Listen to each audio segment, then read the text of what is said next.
Ġuvni 24 sena minn Ħaltar Xien ġie arrestat fil-Ħamrun wara li prova jsuq fuq pulizija ta' traffiku bil-konsegwenzi li qaliblu l-mutur. L-allegat reat seħħ fi triq il-kbira San Giuseppe wara li pulizija waqqaf van ta' tip Mitsubishi Shogun minħabba li kellu l-ħġiġ kollu inkluż il-windscreen suwed tuta.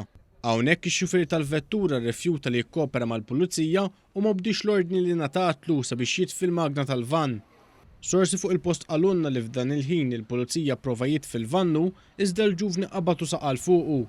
Filmati esklusivi li kiseb One News juru li l-pulizija jippruvaw ikellmu lill-aggressur sabiex jitfi l-magna tal-vettura u joħroġ minnha iżda huwa baqa' jirrifjuta u nstema' jgħajjad mal-uffiċjali tal-pulizija.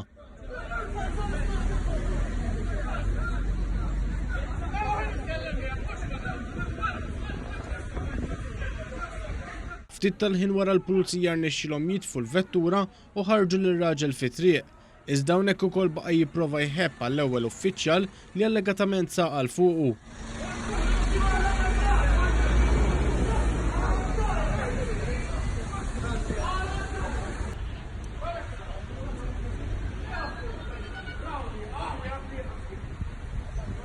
Immedjatament fuq il-post marru aktar pulizija mill-Asta tal-Ħamrun flimkien ma' numru ta' pulizija mir-Rapid Intervention Unit u mis-sezzjoni ta' traffiku li arrestaw il-ġuvni u wettqu tfittxija fil-vettura.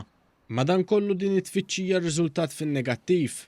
Intant sorsi li tkellmu ma' One News qalu li dan iż-żagħżugħ l-istess persuna li bieħ il-karozza lil Liam De Bono, l-istess karozza li permezz tagħha De Bono allegatament prova joqtol lill-uffiċjal tal-pulizija Simon Xkembri f'Mejju tas-sena l-oħra. De Bono kien qalma l-pulizija li kien dan iż-żagħżugħ li kien taħ il-karozza. Iż-żagħżugħ qed jinżamm arrestat mill-pulizija u mhux esklus li jitressaq il-qorti fis-sigħat li ġejjin mhix li fost oħrajn b'attentat ta' ferita gravi. Parti mit-triq ingħalqet għat-traffiku sakemm tlestew l-investigazzjonijiet tal-pulizija.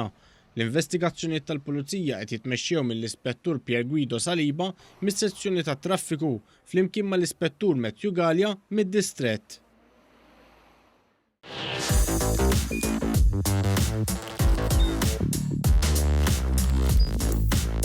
Idħol fuq one.com.mt u hemmhekk tista' tara l-programmi kollha li jxandru fuq One permezz ta' One Play.